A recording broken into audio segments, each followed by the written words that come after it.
Hello दोस्तों, नमस्कार। आज हम बताएंगे कि फीलिंग को कैसे अटेंड किया जाता है और फीलिंग में कौन कौन से अलाइनमेंट की ज़रूरत पड़ती है और अलाइनमेंट कैसे किया जाता है। तो हम फीलिंग का चैप्टर स्टार्ट करने वाले हैं, इसलिए हमने सोचा कि पहले हम अलाइनमेंट बता देते हैं कि अलाइनमेंट कैसे किया जाता है और कैसे किन किन बातों का ध्यान रखा जाता है। तो चलिए वीडियो को स्टार्ट करते हैं और बताते हैं कि फीलिंग को कैसे अटेंड किया जाता है और उसके बारे में अलाइनमेंट कैसे किया जाता है। इससे पहले मैं बोलना चाहूँगा कि अगर आपने वीडियो को चैनल को सब्सक्राइब नहीं किया है तो चैनल को सब्सक्राइब करके रख लीजिए, ताकि आपको ऐसी इन्फॉर्मेशन लूम सेट के बारे में बीकानेर से संबंधित जानकारी मिलती रहे। तो चलिए वीडियो को शुरू करते हैं और बताते हैं। और बहुत सारे वीडियो भी हम लाते रहेंगे, जैसे फीलिंग अटेंड करना हो गया, डैमेज अटेंड करना हो गया, और वार ब्रेकेज अटेंड करना हो गया, और क्वालिटी सेटिंग करना हो गया। ये सब वीडियो लाते रहेंगे और बताते हैं कि आप फीलिंग अटेंड करते समय किन किन बातों का ध्यान रखिए और अलाइनमेंट कैसे कीजिए ताकि आपको फीलिंग की परेशानी कम आए। तो हम फीलिंग का चैप्टर स्टार्ट करने वाले हैं। तो सबसे पहले हम बेसिक चीज़ें समझेंगे कि सबसे पहले बेसिक चीज़ें क्या ज़रूरी होती हैं, क्योंकि जब तक आप बेसिक नहीं समझोगे तो फीलिंग अटेंड करना काफ़ी मुश्किल काम होता है। ये सबके बस की बात नहीं है, क्योंकि ऐसे नहीं है कि हम इतना रख देंगे और चलेगा, क्योंकि हर मशीन अलग अलग सेटिंग एक्सेप्ट करता है। कौन सी मशीन कितनी सेटिंग लेता है ये तो मशीन में देखने के बाद ही पता चलता है, आपके वेट वो करेगा देखने के बाद ही। लेकिन बेसिक जानकारी तो होना बहुत ज़रूरी है। तो आप हमारे चैनल पर बने रहिए, और चैनल को सब्सक्राइब नहीं किया है तो चैनल को सब्सक्राइब कर लीजिए। तो चलिए वीडियो को शुरू करते हैं। तो सबसे पहले आपको क्या करना है कि जो आपका वेफ्ट स्टैंड होता है, यानी गोला स्टैंड होता है, तो जो भी आप वेफ्ट चला रहे होते हैं, चाहे पॉलिस्टर में चलाइए या कार्टन में चलाइए, तो वेफ्ट का जो भी ये कोन होता है ना, सबसे पहले उस कोन के साइज में आप अपना अलाइनमेंट स्टैंड का कर लीजिए, ताकि आपका गोला बराबर बैठे। क्योंकि अगर स्टैंड के हिसाब से गोला ये कोन के हिसाब से अगर ये स्टैंड आपका अलाइनमेंट बराबर रहेगा तो आपको ये कोन बैठाने में यानी कारीगर जो गोला लगाएगा तो बिल्कुल गोला सही लगेगा, नहीं तिरछा मिर्चा नहीं लगेगा। तो वहीं से हमारा अलाइनमेंट शुरू होता है। तो सबसे पहले आपको इस बात का ध्यान रखना है और देखना है कि आपका ये कोन के हिसाब से आपका ये अलाइनमेंट, यानी ये जो अलाइनमेंट है ये बराबर है कि नहीं। क्योंकि जब भी आप कारीगर गोला लगाएगा तो गोला बराबर होना चाहिए, यानी बराबर सीधा होना चाहिए, ताकि ऐसा नहीं कि उसने आधा फंसाया और आधा नहीं फंसाया, लगा दिया तो गोला तिरछा चलेगा, इसलिए उसका वहीं से ही अलाइनमेंट खराब हो जाता है। इसलिए इस बात का ध्यान रखना जरूरी है कि आपका यहाँ से अलाइनमेंट खराब नहीं होना चाहिए। इसके बाद अगला हमारा प्रोसेस आ जाता है टेंशनर का, जो सबसे ज़रूरी बात होती है टेंशनर। तो चलिए हम सबसे पहले टेंशनर के बारे में समझ लेते हैं। आपका टेंशनर इसी पोजीशन में लगा होना चाहिए, जैसे कि इस पोजीशन में लगा हुआ है। आपका ये जो धागा है बिल्कुल सीधा चलना चाहिए, ना तो टेंशनर आपका ऊपर होना चाहिए और ना तो टेंशनर आपका नीचे होना चाहिए। इस बात का आप ध्यान रखना, क्योंकि टेंशनर का बहुत बड़ा महत्व रहता है फीलिंग अटेंड करने में। तो टेंशनर को आपको ध्यान में रखना है कि टेंशनर उतना ही होना चाहिए जितना कि इस चित्र में दिखाया गया है। जैसे कि आप यहाँ पर देख सकते हैं, ये धागा बिल्कुल सीधा चल रहा है और आपका टेंशनर हमेशा रनिंग पोजीशन में होना चाहिए, यानी चलना चाहिए। तो ये भी बात का आपका ध्यान रखना चाहिए। उसके बाद हम आ जाते हैं ये पैकेज सेंसर में, ठीक है ना। इस पैकेज सेंसर को ऐसा होना चाहिए कि ये धागा इसमें टच होके चलना चाहिए, तभी ये पैकेज सेंसर बराबर काम करेगा। अगर पैकेज सेंसर में धागा टच नहीं होगा तो बॉबिन ब्रेक फास्टली काम नहीं करेगा। तो इसलिए आपको ध्यान में रखना ज़रूरी है कि आपका जो पैकेज सेंसर है वो धागे में टच होके चल रहा है कि नहीं चल रहा है। अगर नहीं चल रहा है तो आप इसको भी ऊपर कर सकते हैं, ठीक है ना। तो इस बात को आपको ध्यान रखना ज़रूरी है। और एक दूसरी बात सबसे बड़ी है कि धागे में हमको टेंशन देना है। आपको धागे में जब भी टेंशन देना है तो बहुत ज़्यादा टेंशन नहीं देना है, क्योंकि यदि आप टेंशन ज़्यादा देंगे तो जैसा कि इस चित्र में दिखाया गया है, धागा आपका ऐसा फंसेगा जैसे कि ये फंसा हुआ आपका दिखाई दे रहा है। तो इस हिसाब से आपका धागा फंसेगा। तो आपका टेंशनर ज़्यादा नहीं होना चाहिए। आप यहाँ पर उंगली लगा करके ये जो वाइंडिंग है यहाँ पर उंगली लगा के आपको टच कर सकते हैं कि कहीं वाइंडिंग आपकी ज़्यादा टाइट तो नहीं है और ज़्यादा लूज तो नहीं है, क्योंकि ज़्यादा लूज होगा तो फीलिंग टू लॉन्ग मारेगा। इस बात को आपको ध्यान रखना है, क्योंकि एक पिक के साथ एक एक्स्ट्रा चला जाएगा क्यों, लूज के कारण।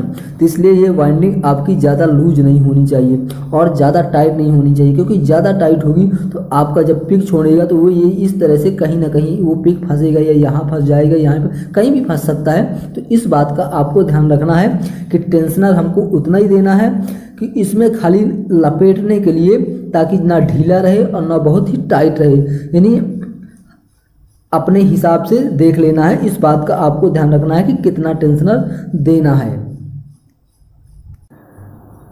इसके बाद आपका अलाइनमेंट कैसा होना चाहिए, यहाँ पर आप चित्र में देख सकते हैं। आपका अलाइनमेंट ऐसा होना चाहिए कि जैसा कि मान लीजिए आप यहाँ पर पिवाइंडर में यहाँ पर सेंटर में आप धागे को पकड़ लीजिए, और इसके बाद आप देखिए कि आपका धागा बिल्कुल सीधा यहाँ पर नोजल के पास पहुँच रहा है कि नहीं। यदि ऊपर नीचे जा रहा है तो आप इस पिवाइंडर को ऊपर नीचे कर लीजिए, ठीक है ना। इस बात को भी आपको ध्यान रखना है, क्योंकि अलाइनमेंट यही मेन होता है, क्योंकि जब शुरू से ही अलाइनमेंट गड़बड़ रहेगा तो आपको कंप्यूटर और उससे काफ़ी दिक्कत आएगी समझने में। फीलिंग को पकड़ने के लिए सब चीज़ों को ध्यान में देखना पड़ता है कि आपका अलाइनमेंट कैसे, क्योंकि अगर रास्ता आपका सीधा है तो आप आसानी से गाड़ी चला सकते हैं, लेकिन यदि रास्ता टेढ़ा मेढ़ा है ना तो गाड़ी चलाने में दिक्कत आएगी। इस बात को आपको ध्यान रखना। तो सबसे पहले तो हमको वेफ्ट को गोले से लेकर के और एफडी तक पहुंचने के लिए रास्ता बनाना पड़ेगा। इस बात को आपको ध्यान रखना है, क्योंकि रास्ता जितना क्लियर होगा ना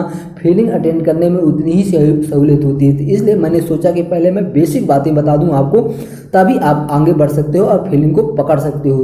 तो इसलिए पहले सबसे पहले मैंने सोचा अलाइनमेंट बता देता हूं। तो आप अलाइनमेंट को देख चुके होंगे कि आपको अलाइनमेंट कैसे करना है। तो ये अलाइनमेंट ऐसे ही होगा, क्योंकि आपको यहाँ पर पकड़ लेना है जैसे कि यहाँ पर चित्र में दिखाया हुआ है, और इसके बाद ये धागा बिल्कुल सीधा होना चाहिए। यदि ऊपर नीचे हो रहा है तो आप इसको सेट कर दीजिए। इस बात को आपको ध्यान रखना है। इसके बाद मैं अगला स्टेप आपको बताता हूँ कि क्या करना है।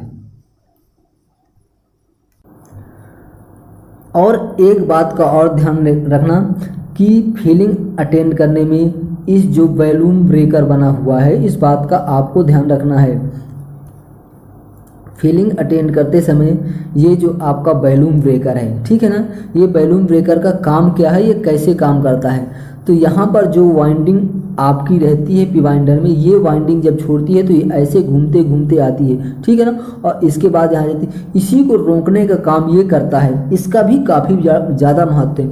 यदि आपका ये वाइंडिंग यानी जो बैलून ब्रेकर है ये ज़्यादा दूर नहीं होना चाहिए, ये पिवाइंडर के काफ़ी पास, यानी ज़्यादा पास भी नहीं होना चाहिए। वो तो आपकी गोले की सिचुएशन, कौन सा काउंट का गोला चला रहे हो, किस कंडीशन में चला, उसके हिसाब से इसको सेट किया जाता है। तो इस बात को भी आपको ध्यान रखना है कि ये जो बैलून ब्रेकर है आपके बैलून को रोकने का काम करता है। तो इसकी भी सेटिंग बहुत जरूरी होती है। ये यदि आपका काफ़ी दूर लगा हुआ है पिवाइंडर से ना, तो ये भी जब भी यहाँ से गोला ऐसे करके निकलेगा ना तो ये इसको बराबर नहीं रोक पाएगा, और इसमें भी फीलिंग का ऑप्शन बढ़ जाता है। कभी अभी आपने कभी ट्रायल नहीं किया होगा, लेकिन मैं बताता हूं कि अगर आप इस बैलून ब्रेकर को निकाल देते हैं तो आपका मशीन एक पिक भी नहीं चल पाता है, क्योंकि यहाँ से बैलून निकलता है और यहीं पर ही वो आगे बढ़ ही नहीं पाता है। मतलब आधा मशीन पे जाएगा और आधा ही नहीं चल पाएगा। तो इसलिए बैलून ब्रेकर होना चाहिए कि ऐसा मतलब ज़्यादा दूर नहीं होना चाहिए, जितना पास में हो सके उतना ही हो। इससे क्या रहता है कि वो जल्दी से जल्दी बैलून को रोक देता है और यहाँ से धागा सीधा एयर उसको खींच लेता है। तो इस बात का भी आपको ध्यान रखना जरूरी है। अब इसके बाद हम आ जाते हैं मेन मुद्दे पर, आपका नोजल का अलाइनमेंट। तो नोजल का अलाइनमेंट कैसे करना चाहिए वो भी आप ध्यान से देख लीजिए।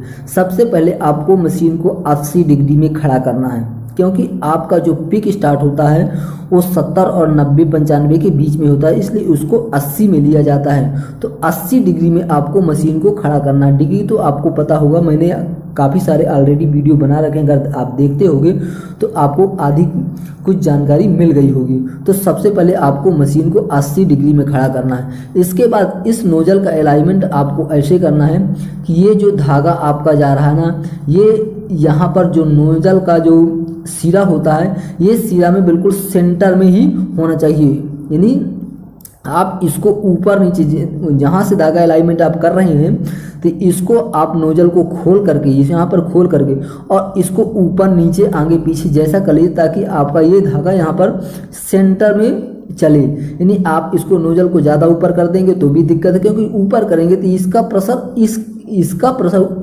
इसमें पड़ेगा, ये भी आपको ध्यान रखना है। इसमें जोर कम देगा, इसमें देगा तो ये भी बाहर निकलेगा, तो यहाँ से ये भी दिक्कत आती है। तो इसलिए आपको करना क्या है कि इसका अलाइनमेंट जरूर करना है। ये दोनों नोजलों को मैं बता रहा हूँ, क्योंकि जैसे कि आप इसमें देख सकते हैं कि ये वाला जो नोजल है थोड़ा ऊपर लगा हुआ, क्योंकि ये वाला नोजल थोड़ा ऊपर लगा हुआ, क्योंकि ये आप धागा देख रहे हैं कि धागा नीचे टकरा रहा है, इसको थोड़ा नीचे करना पड़ेगा, ठीक है ना। ये अलाइनमेंट आप ध्यान देना। तो अलाइनमेंट कैसे करना है, तो मशीन को 80 डिग्री में खड़ा कर लेना है। इसके बाद आपको यहाँ पर नोजल में बोल्ट लगा होता है, 5 की एलन की होती है, तो उससे वहाँ आप ढीला करके और इसको ऊपर नीचे करके अलाइनमेंट कर सकते हैं, ठीक है ना। तो इसके बारे में और एक बात का ध्यान रखना, एक फीलिंग में एक दिक्कत और आती है। अब आपका मशीन जब रनिंग होता है तो आपको ध्यान देने की ज़रूरत ये है कि जब आपका मशीन चलता है तो कभी कभी यहाँ से धागा बाहर फेंक देता है, ठीक है ना। यहाँ से धागा आपका ऐसे बाहर करके फेंक देता है, तो उसको में आपको ध्यान देना कि जब भी आपका मशीन चलता है तो यहाँ धागा सीधा चल रहा है, ऐसा तो नहीं है कि यहाँ पर ऐसा मुड़ रहा है। इस बात को आपको चलती मशीन में ध्यान देना है, ठीक है ना। अगर आपका धागा यहाँ पे मुड़ रहा है तो इसका मतलब कि आपका एल्का का प्रेशर आपने कम दे रखा है, ठीक है ना। इस बात को आपको ध्यान रखना है। यह कटर का टाइमिंग बराबर नहीं है, इस बात का आपको ध्यान रखना है, क्योंकि ये धागा आपका ऐसा मुड़ना नहीं चाहिए। जब भी मशीन रनिंग हो तो ये धागा बिल्कुल सीधा ऐसा चलना चाहिए दोनों। अगर ये धागा ऐसे थोड़े मुड़ के चल रहे हैं यहाँ पर, ठीक है ना, आपको वहाँ पर थोड़ा खड़े होकर ध्यान से देखना पड़ेगा। तो ऐसी कंडीशन में आपको क्या करना है कि आप बहुत सारे आदमी देते हैं धागा बाहर फेंक देता है, धागा तोड़ता भी है, ठीक है ना। तो यहाँ मैं अभी फेंकने के लिए बता रहा हूँ, तोड़ने के लिए मैं अगली बार में बताऊँगा कि क्या करना है, ठीक है ना। तो इसके लिए आपको क्या करना है कि इस वाले ऑप्शन पे आ जाना है। ये वाला ऑप्शन ऑलरेडी मैंने अगले वीडियो में बताया हुआ है, तो इस वाले ऑप्शन में आ जाना है और यहाँ पर दिया हुआ था, इसका पहले मतलब समझ लीजिए फिर इसके बाद बताऊँ। ये जो प्रेशर होता है, ये आप यहाँ पर हैंड देख रहे हैं, ठीक। हैंड का मतलब ये होता है कि जब भी धागा टूट जाता है तो हमको डालना होता है धागा, तो ठीक है ना। तो उसका प्रेशर हमको कितना देना है, 75% देना, ठीक है। धागे के अनुसार देखना है। अगर लाइक्रा का धागा चला रहे हैं, ज़्यादा प्रेशर देंगे तो जाएगा और टूट के आगे निकल जाएगा, तो इसलिए उसके हिसाब से दिया जाता है। इतना दिया जाता है कि धागा उसमें अंदर चला जाए, बस, ज़्यादा इसमें प्रेशर देने की जरूरत नहीं होती है। तो ये दोनों का हो गया, ठीक है ना। इसके बाद ये स्टॉप का होता है, जब मशीन खड़ी रहे तो धागा आपका बाहर ना निकले, ठीक है ना। तो ये प्रेशर दिया जाता है, ठीक है। जैसे यहाँ पर दिया हुआ आप देख लीजिए, और ये प्रेशर मशीन रनिंग का होता है, क्योंकि जब मशीन रनिंग रहती है झटके के साथ चलती है तो उस समय क्या होता है कि आपका धागा बाहर निकल सकता है, तो इसलिए इसमें प्रेशर थोड़ा ज़्यादा दिया जाता है। लेकिन जब उस कंडीशन में आपका धागा चल रहा है, जैसे मैंने भी पीछे बताया कि धागा मुड़ के चल रहा है, तो आप यहाँ का प्रेशर बढ़ा सकते हैं, 50 की जगह 60 कर सकते हैं, वो भी देखना पड़ेगा। और कटर का टाइमिंग भी बढ़ा सकते हैं, अगर आपने 20 दे रखा है तो उसकी जगह 25 या 30 कर सकते हैं कटर का टाइमिंग। ये बात का भी आपको ध्यान रखना है। तो इस हिसाब से आपको काफ़ी कुछ जानकारी मिल गई होगी। और जो हमने वेफ्ट का अलाइनमेंट बताया था, तो वेफ्ट का अलाइनमेंट भी ध्यान देना है कि आपका ये जो स्टैंड लगा हुआ ना, ये स्टैंड बिल्कुल इसके सीध में होना चाहिए। अभी यहाँ पर ये स्टैंड तिरछा लगा हुआ है, इस बात का भी ध्यान रखना है, ठीक है ना। तो इसका भी अलाइनमेंट करते समय ताकि आप कारीगर गोला लगाए और वहीं पे रुके, बिल्कुल सीधा रुके, क्योंकि यहीं से ही हमारा वेफ्ट स्टार्ट होता है। तो यहीं से भी आपको क्या करना है कि यहाँ पर बोल्ट होते हैं, तो वहाँ पर 3 के लंगे से बोल्ट खोल करके उसको सीधा कर दीजिए, तो आपका यहीं से अलाइनमेंट